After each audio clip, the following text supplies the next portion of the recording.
na nossa vida, é o sentido pessoal. 1 Coríntios, quem está falando é o apóstolo Paulo. O apóstolo Paulo é o grande e o primeiro apóstolo dos gentios. Gentios quer dizer da igreja. Foi o primeiro pregador para os demais povos fora Israel. É uma mensagem para nós. E se é para nós, por que fala de pães asmos, de Páscoa? Porque as festas são revelação de Deus ao seu povo. Olha o que ele diz. Porque Cristo, nossa Páscoa, já foi sacrificado. Nossa Páscoa. Da igreja. Pelo que celebremos a festa, não com o fermento velho, nem com o fermento da malícia e da corrupção, mas com os asmos da sinceridade e da verdade. Paulo está dizendo, nós que fomos tirados do mundo, assim como Israel foi tirado do Egito, estamos livres do poder do faraó. Eles eram do poder do faraó, nós do poder do diabo. Quem tem o sangue de Jesus na sua vida, o diabo e os seus anjos não têm mais autoridade na vida dele. Então o poder do pecado foi vencido na nossa vida, mas isso não é tudo. Eu preciso ser livre agora da prática do pecado. Note que na segunda dispensação, o que trouxe o juízo, sabe o que chama? O pecado que trouxe o juízo, sabe como se chama? Jugo desigual. A linhagem piedosa dos filhos de Deus se misturaram, casaram, tiveram um relacionamento ilícito com as filhas dos homens. Ou seja, a linhagem que adorava a Deus se misturou com a linhagem ímpia, descendente de Caim, e Deus não suportou isso e mandou juízo. Porque ninguém temia Deus. Ele falou, vou desfazer. Preservou a semente, Noé e seus filhos. Essa mistura de Deus com o mundo, de Deus com os inimigos de Deus, Deus não tolera. Por isso, na segunda dispensação, o motivo do grande dilúvio, do juízo de Deus, severo juízo, foi a mistura do povo de Deus com o povo sem Deus. E na segunda festa não é diferente. Paulo está falando, nós que já saímos do mundo, que temos Cristo como nossa Páscoa, já foi sacrificado, o sangue dele está na nossa vida, agora nós temos que celebrar os asmos da sinceridade, os asmos da verdade. Nós precisamos agora entender que agora nós vamos servir a Deus sem nos misturar com o mundo. Porque senão nós não teremos outra sorte do que esta que teve o povo da segunda dispensação, o povo de Israel, e todos os povos que tentaram servir a Deus e deuses ao mesmo tempo. Asmos quer dizer pão sem fermento. Fermento na Bíblia é símbolo de maldade, de corrupção, de impureza. É como se Deus estivesse dizendo à igreja através de Paulo, olha, quando você estava no Egito, você adorava ídolos. O Egito era o canteiro da idolatria. Ainda é. Tem lá os seus milhares de deuses. Só que são deuses que têm olho, mas não vê, têm ouvido, mas não ouve, têm boca, mas não fala, têm pé, mas não anda, têm mão, mas não apalpa. Servir um Deus desse, você pode servir de qualquer maneira. Quando você ainda estava lá no mundo, que você era apenas um religioso, ou um pagão, ou um ateu, ou uma pessoa que tinha lá a sua maneira de crer, e adorava um Deus qualquer, que não era o Deus vivo, esses deuses falsos, na verdade, não são deuses. Eles existem na mente humana, ou na mente do inimigo, para tirar a pessoa do verdadeiro Deus. E eles não se importam com a vida dos seus fiéis. Seus fiéis podem pecar, beber, adulterar, prostituir, ser injusto, matar, roubar, e no dia seguinte você vai adorá-lo e está tudo bem. Agora, a aplicação pessoal dos pães asmos é a seguinte, você não conseguia se libertar do poder do diabo, mas isso não era problema seu. Quando você nasceu, o diabo já existia, isso é problema de Deus. Por isso, só o que você teve que fazer é acreditar que Jesus Cristo morreu e que o sangue dele tem poder para te proteger. Você entra debaixo da mão dele e acabou o poder do diabo na tua vida. Irmãos, isso é tão profundo e é tão lindo que quando nós nos convertemos, nós não sabemos orar, nós não sabemos Bíblia, nós não sabemos fazer batalha espiritual, não sabemos jejuar. No entanto, o inimigo perde a autoridade sobre a tua vida. Do mesmo jeito que aquele povo que saiu do Egito, eles estavam 400 anos lá, eles não sabiam nada de Deus, eles iam aprender com Moisés no deserto, era tudo novo convertido. Se Deus fosse cobrar antecedentes, ninguém seria salvo. Era um povo adúltero, um povo idólatra, um povo contaminado, um povo pecador. A única coisa que eles tinham de bom na vida deles é que Deus mandou Moisés, Moisés falou e eles deram ouvido à palavra de Deus e entrou debaixo da mão de Deus, e isso bastou para que o inimigo não tivesse mais autoridade na vida deles.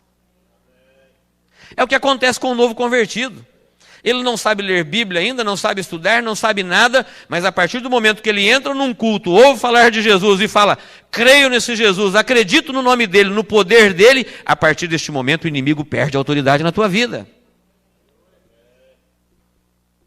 Mesmo você sendo um novo convertido. Mas depois que você foi livre do poder do pecado, agora você precisa ser liberto da prática do pecado. O poder do pecado ficou lá no mundo. Agora a prática do pecado está no meu coração, está na minha vida. Nós somos produtos do meio. Aquele povo que atravessou o Mar Vermelho, que estava do outro lado agora, gostava de pecar. E era povo de Deus. E a palavra diz, agora você não está mais servindo os deuses do Egito. Agora você está servindo um Deus vivo, que não tem como enganá-lo. Ele tem olho e vê. Ele tem ouvido e ouve. Ele tem boca e fala. Ele tem pés e anda. Ele tem mão e faz. E você não vai poder servi-lo do mesmo jeito que você servia os outros deuses. Você que já tem Cristo como seu cordeiro, que tirou o pecado seu, o sangue dele está na sua vida, o Cordeiro de Deus que tira o pecado do mundo, agora você precisa rever a sua maneira de adorar. Porque esse Deus que nós aceitamos, ele é diferente dos deuses. O povo agora começou a sofrer porque eles gostavam de Deus, do poder de Deus, só que Deus não gostava da vida deles. Amava eles, mas não gostava da prática de vida deles.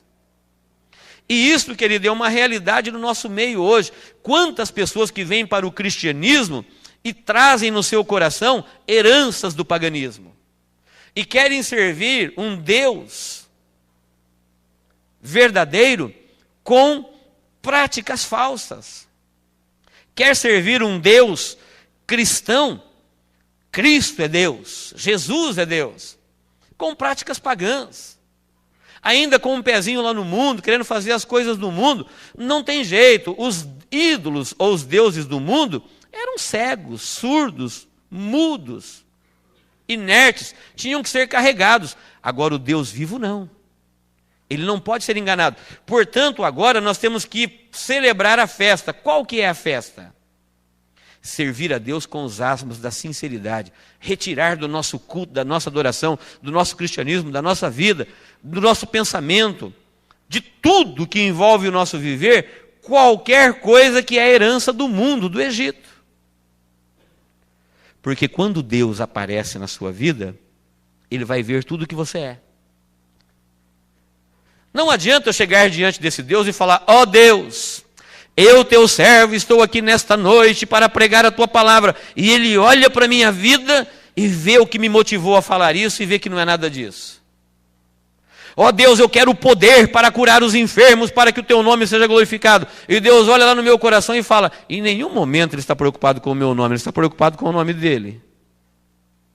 Ó Deus, eu sou teu servo. E Deus olha no meu coração e fala, nunca me serviu. Ó Deus, eu te amo. E Deus olha no meu coração e fala, quando você me amou? Porque Ele nos amou e provou.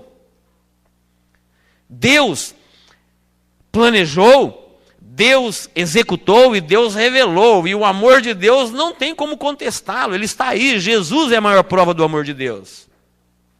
Ele veio e resolveu o problema que ele tinha que resolver. O inimigo era problema de Deus e Deus resolveu o seu problema. A dificuldade agora está em nós resolvermos o nosso problema. Queridos, existe muito de falso no nosso culto. Existe muito da maldade, da malícia, do paganismo na nossa vida cristã. De maneira que é muito comum hoje uma pessoa ter duas personalidades, porque a sua pessoa verdadeira, ela é tão insustentável que ele cria uma outra para se relacionar. Só tem uma maneira de nós não termos duas personalidades, é nós curarmos a nossa pessoa, porque aí nós não teremos vergonha de viver com ela. Qualquer pessoa que você conhece na rua, se você conhecer ela na sua intimidade, você vai falar, não é a mesma que eu conheci. Ela tem o que ela realmente é, e ela tem o eu que ela é, e o eu que ela se apresenta. É que às vezes o eu que eu sou é tão vergonhoso, é tão inaceitável, é tão fora da realidade, que eu preciso criar um outro eu para me apresentar, para me relacionar. E eu tenho aquele eu que eu verdadeiramente sou, e tenho o segundo eu, que é aquele que eu me relaciono. Quando você pergunta para mim, eu falo, eu sou um cara legal, eu sou uma pessoa honesta, uma pessoa boa. Eu já vi tanta gente olhando nos meus olhos e falando assim, olha, eu sou uma pessoa muito boa. E eu que não sou Deus, olho para ele e falo, não é isso que eu vejo. Eu que não sou Deus. Eu sou uma pessoa muito direita. E você olha e fala, não é nada disso. Este é o eu que ele gostaria de ser. Agora, nós estamos diante de um Deus, o cumprimento pessoal dos pães asmos é você ter consciência que agora você tem um Deus vivo. Que ele não se deixa enrolar pelo que você fala. Ele ouve o que você fala, mas sabe o que você vive. De nada adianta eu querer enganá-lo, porque ou Deus olha para a minha vida e vê tudo, ou ele não olha para ela. Mas a partir do momento que eu compareço diante dele na sua casa, ele vai olhar para a minha vida e vai ver tudo. Eu costumo dar o exemplo da visão. Suponhamos que uma pessoa daqui da frente, ele olhasse para mim e falasse, pastor, eu quero que o senhor olhe para mim e me veja, mas eu não quero que o senhor veja mais nada, só eu. Eu vou dizer para ele, ou eu não olho para o senhor e não vejo nada, ou eu olho para o senhor e vejo tudo. Eu vejo quem está à sua esquerda, à sua direita, vejo atrás, vejo a parede. Se não tivesse a parede, eu tenho um poder de visão que eu conseguiria ver longe. Por quê? Porque Deus me deu um poder de visão e eu tenho duas escolhas. Ou eu não olho para uma vida e não vejo nada, ou eu olho para uma vida e vejo tudo que está à sua volta.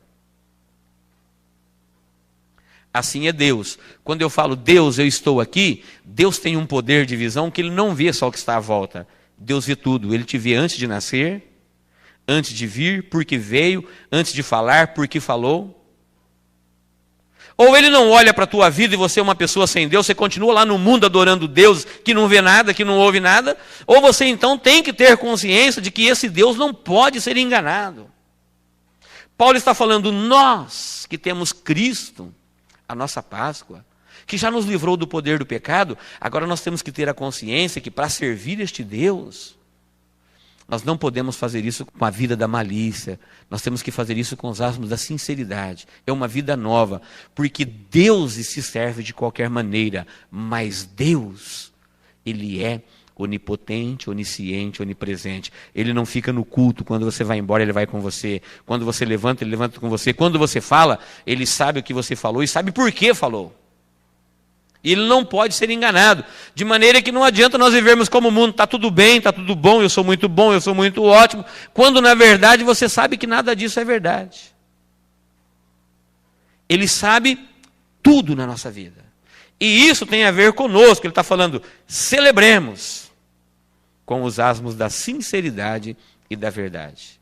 A verdade, irmãos, pode ser a mais vergonhosa possível. Mas se ela for verdade, Deus gosta dela. A mentira pode ser a mais colorida possível.